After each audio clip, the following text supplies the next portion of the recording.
bangunan irigasi air. Saat sekarang ini kami akan mencoba menjelaskan beberapa pengertian dari saluran irigasi, terkhususnya di saluran irigasi Kampian 7 Telatang Kamang Kabupaten Agam, yang terdiri dari anggota kelompoknya saya sendiri Syahrizal Fajar, Saya Raden Muhammad Sipadavano, dan saya sendiri Muhammad Ria Al-Faiz. akan memaparkan video sedikit tentang saluran bangunan irigasi di Telatang Kamang ini. Stay tune. Assalamualaikum warahmatullahi wabarakatuh. Oke teman-teman, kali ini kami berada di salah satu bendung air saluran irigasi Kampian 7 Telatang Kamang Kabupaten Agam. Sebelumnya teman-teman harus mengetahui apa itu saluran irigasi itu adalah saluran prasarana irigasi yang membawa aliran air mulai dari sumber air menuju ke lahan-lahan pertanian seperti persawahan seperti yang ada di lingkungan kita saat sekarang ini. Saluran irigasi terbagi beberapa jenis seperti saluran primer, sekunder, tersier, dan kuarter. Tepat berada di bawah saya ini terdapat saluran irigasi primer. Saluran primer adalah saluran yang membawa aliran air dari bangunan utama menuju ke saluran sekunder.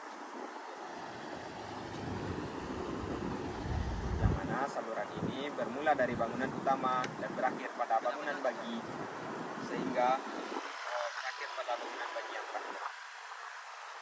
Oke teman-teman, di sini terdapat pintu air, yang mana pintu air ini berada di saluran primer, saluran irigasi Telatang Kamang.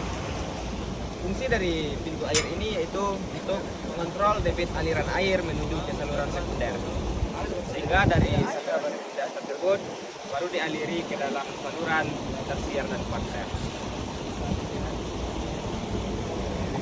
Oke, pada saluran primer ini terdapat satu bendung air, yang mana fungsi dari bendung air ini yaitu untuk menghambat aliran air sehingga air dapat masuk ke dalam saluran sekunder. Kemudian setelah bendung air ini, saluran dari primer itu diteruskan ke hilir.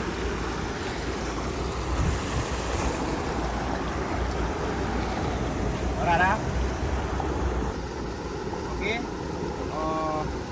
cukup sekian dari saya pribadi tentang penjelasan singkat dari bendung air saluran irigasi Telatang Kamang Kabupaten Agam ini, yang mana saya menjelaskan beberapa saluran, yaitu saluran primer dan pintu-pintu air yang berada di saluran primer ini. Kemudian untuk saluran selanjutnya mulai dari sekunder, tersier hingga kuarter, ada beberapa teman saya yang menjelaskan seperti Muhammad Ria Al-Faiz dan Raden Sipadavano. Untuk part selanjutnya silahkan ditonton sampai habis. Thank you. Baiklah, di sini saya selanjutnya akan menjelaskan tentang saluran sekunder yang telah dialirkan melalui saringan irigasi primer yang telah dijelaskan oleh teman saya tadi, yaitu Syahrizal Fajar. Nah, sebelumnya irigasi sekunder merupakan salah satu tahap penting dalam sistem pengairan pertanian. Biasanya irigasi sekunder terjadi setelah irigasi primer, di mana air ini dialirkan ke saluran utama, kemudian dialirkan kepada sawah-sawah sekitar. Nah, proses ini memastikan bahwa air sampai ke akar tanaman dengan merata dan efisien. Irigasi sekunder dapat dilakukan menggunakan berbagai metode seperti irigasi sprinkle atau irigasi kanal. Dengan menggunakan irigasi sekunder yang baik, pertanian dapat meningkatkan hasil panen dan mengurangi pemborosan air, serta meminimalkan resiko kekeringan tanah. Keberhasilan irigasi sekunder sangat tergantung pada perencanaan yang cermat, pemeliharaan sistem yang baik, dan pemilihan teknologi yang sesuai dengan jenis tanaman yang dibudidayakan serta kondisi lingkungan tempat pertanian tersebut berada. Nah, di sini adalah ujung dari saluran irigasi sekunder. Nah, yang dapat teman lihat di sini yaitu irigasi box tersier yang akan dijelaskan oleh teman saya, yaitu Muhammad Ria Al-Faiz. baiklah, kita akan berjalan ke sana menuju ke lahan pertanian yang dialirkan dari irigasi sekunder ini melalui pipa. Nah, baiklah, seperti yang dapat teman-teman lihat, ini saluran sekunder yang sudah tadi dijelaskan. Nah, yang dimaksud pipa tadi adalah dapat dilihat di sini, kemudian dialirkan ke lahan pertanian sawah, yaitu pipa yang keluar air di ujung sana. Baiklah, kita akan selanjutnya datang ke irigasi primer, yaitu awal dari irigasi sekunder ini dimulai. Dapat dilihat di sana. Nah, baiklah, sekarang kita masuk ke dari saluran sekunder ini di awal ya, di paling depan. Nah, keluar airnya dari sini, yaitu dialirkan dari saluran primer yang terletak di sana yang ada bangunannya yang bisa dibuka dan ditutup. Nah, dari saluran sekunder ini terus mengalir hingga ke box tersier yang tadi di ujung sana, yang nanti akan dijelaskan oleh teman saya Muhammad Riyad Faiz. Baiklah, sekian penjelasan dari saya, nanti akan dilanjutkan oleh Muhammad Riyad Faiz. Sekian, terima kasih. Assalamualaikum warahmatullahi wabarakatuh.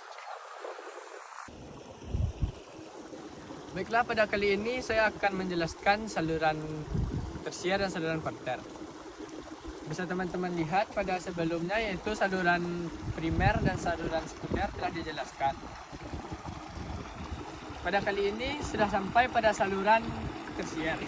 Saluran tersier merupakan saluran perpipaan atau yang merupakan cabang-cabang kecil dari saluran atau pipa yang terbagi menjadi berbagai konteks atau dibagi untuk keperluan-keperluan yang lainnya. Saluran tersier ini dialirkan dari saluran sekunder dan disampaikan kepada box atau petak ini yang ukurannya sebesar 1,6. Sesampainya pada box tersier ini dialirkan kepada saluran kuarter dan yang digunakan untuk saluran yang diairkan pengairan ke lahan-lahan warga. Jadi para warga tidak perlu menyiram tanaman atau memberi pasokan-pasokan air dari tempat lain, bisa langsung dari saluran kuarter yang telah dialirkan oleh saluran tersier.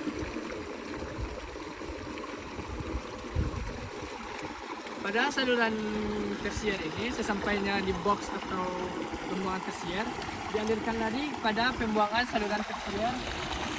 Entah sampai mana, nggak tahu kan. Baiklah, seperti yang teman-teman lihat, setelah dialirkan dari saluran sekunder menuju box tersier dan sampai kepada saluran kuarter, yang kira-kira besar saluran adalah 60 cm dan panjangnya masih belum diketahui, soalnya di sana tidak memungkinkan untuk perjalanan. Bisa teman-teman lihat, fungsi dari saluran kuarter ini adalah memberi air atau saluran kepada persawahan-persawahan warga.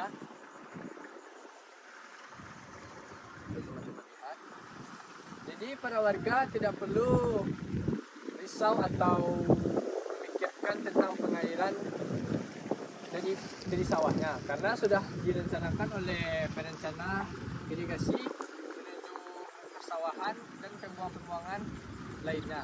Sekian dari saya. Assalamualaikum warahmatullahi wabarakatuh.